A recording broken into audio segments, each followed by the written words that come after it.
So today we're going to define classical conditioning and behaviorism. We're going to look at the components of classical conditioning and be able to apply them.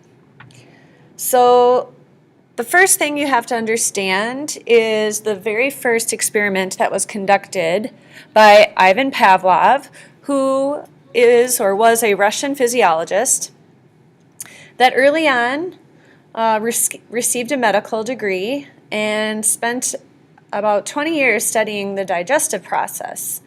And it actually earned him Russia's first Nobel Prize in 1904. But it was actually his novel experiments on learning, to which he devoted about the last 3 decades of his life, that earned him a place in history. So we're going to take a look at the learning theory called classical conditioning. We'll take a look at his original experiment, and I'll explain to you how his original experiment led to the theory we know as classical conditioning.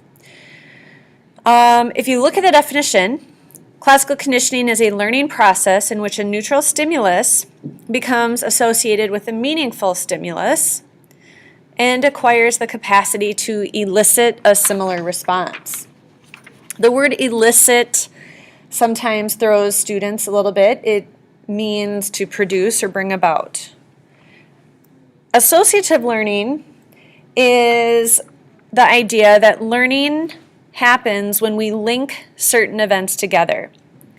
When we look at classical conditioning, we will be talking about making associations between two stimuli.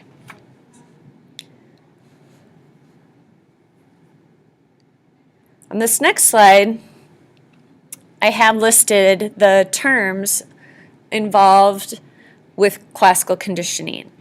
And I'm going to use Pavlov's original experiment to explain these different concepts. When Ivan Pavlov started studying the digestive process, he understood that the very first step in breaking down food, when you're looking at studying digestion, is saliva. And he used dogs in his experiments. And he noticed, interestingly enough, that the dogs started to salivate even before the meat powder or the food was placed in their mouths. And he harnessed the dogs, he diverted their salivary glands to basically keep track of how much saliva was secreted in like a little test tube that kind of hung from the exterior of the dog's jaw. And he found that the saliva was secreted even prior to the food touching the dog's mouth. And so what he did is he wanted to see if an association was made between the food and a neutral stimulus, which I'll explain in a minute, of a bell. So he would ring the bell prior to the food being placed in the dog's mouth. He would ring the bell, give the dog food, ring the bell, give the dog food. And he did this for quite a while. And the dog began to associate the ringing of the bell with the fact that he was going to receive food. So after several pairings, the dog drooled to the sound of the bell alone, which was measured by the collection of the saliva from the dog.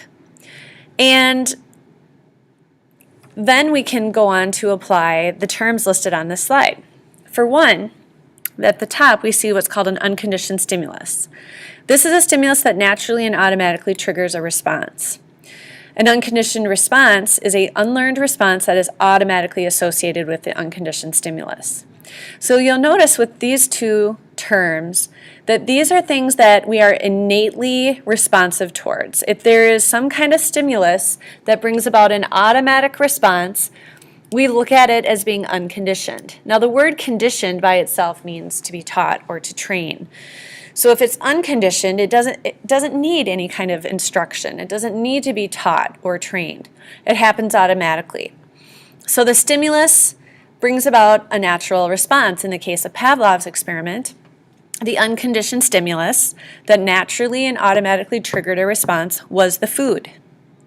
The response that automatically occurred was drooling, was the salivary response. Now, Pavlov linked the unconditioned stimulus with the neutral stimulus, a stimulus that doesn't elicit a response ordinarily. The neutral stimulus in his original experiment was the bell. We know that in classical conditioning, pairings have to take place, and the pairings always happen between the neutral stimulus and the unconditioned stimulus. So the US being the meat, the NS being the bell. They were paired together time and time again. So what happened is that neutral stimulus, that at one time didn't elicit a response, after being associated with the meat powder, the unconditioned stimulus, triggered a conditioned response. So the neutral stimulus became the conditioned stimulus. And then pretty soon, the bell alone brought about a drooling response. So you can see that all played out in this next slide. The ringing of the bell is associated with the meat powder, and the dogs learn to salivate to the ringing of the bell. So the meat powder, the US, was associated with the NS because these two are always linked or paired together. Meat powder, bell, bell, meat powder. Those two being associated together produced a salivary response. After enough pairings, the once neutral stimulus becomes the conditioned stimulus, and the ringing of the bell by itself caused the dog to salivate. Funny little slide. Now I have on here a couple of scenarios. When my brothers chased me around with snakes. My brothers chased me around with snakes when I was little. Now I'm afraid of snakes. In this scenario, you have to figure out what naturally produces a response without any previous training. What is the unconditioned stimulus? What is the stimulus that innately brings about a response? Hopefully, you would identify brothers chasing me.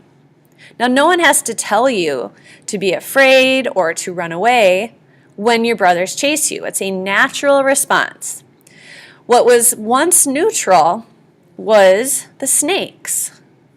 The snakes, after being paired with the brothers chasing them, becomes the conditioned stimulus. Now I'm afraid of snakes. So the snakes, the conditioned stimulus, bring about a response that's very similar. So what's interesting in classical conditioning is you find that it always happens where the neutral stimulus becomes the conditioned stimulus, and you will also find consistency in the responses. What was once an unconditioned response becomes a conditioned response. Here's another scenario. A little girl is stung by a bee while smelling a flower. Now she is afraid of flowers. What is the unconditioned stimulus in this scenario? What naturally produces a response without any previous training? Being stung by a bee. That is a natural stimulus that brings about a response that no one has to tell you when you get stung by a bee that it's going to cause you pain, it's going to cause you distress, it's going to cause you to be afraid. So the neutral stimulus is smelling a flower. Now, before the pairing of the bee sting with the flowers were neutral. If anything, they made you feel good because they're beautiful and they have a pleasant aroma. But after you associate it and link it and pair it with the unconditioned stimulus, which is the bee sting, the once neutral stimulus, the flowers, becomes the conditioned stimulus. And now she's afraid of flowers. The flowers produces a negative reaction. Maybe she cries, maybe she's stressed, maybe she's anxious. I fall asleep while studying psychology. Now every time I look at my psych book, I yawn. Kind of a funny example because you know that would never happen. This is just a hypothetical situation. Well, what in this scenario is the unconditioned stimulus? What naturally brings about a response without any prior training? I think a lot of you guys can, attest to the fact that sometimes simply studying makes you sleepy. When you pair it with an actual book or a subject of psychology, which was once a neutral stimulus, maybe even just looking at the psychology book. Once neutral becomes the conditioned stimulus, and looking at the psychology book makes you yawn, makes you tired. This clip is really funny from The Office. You should check it out. An example of a time when Michael classically conditions Dwight. And I think that's where I'll stop with this screencast. Now, those of you guys that on your digital learning day are listening to my screencast to figure out what you need to do, I think what's important is to kind of think about what we just did in the PowerPoint and see how you can then apply it to the 4 scenarios that I have listed in Schoology. And I don't have the neutral stimulus listed on that particular assignment, but you don't need it, because if you remember, your neutral stimulus after being paired with the unconditioned stimulus will become the conditioned stimulus. So good luck with your assignment.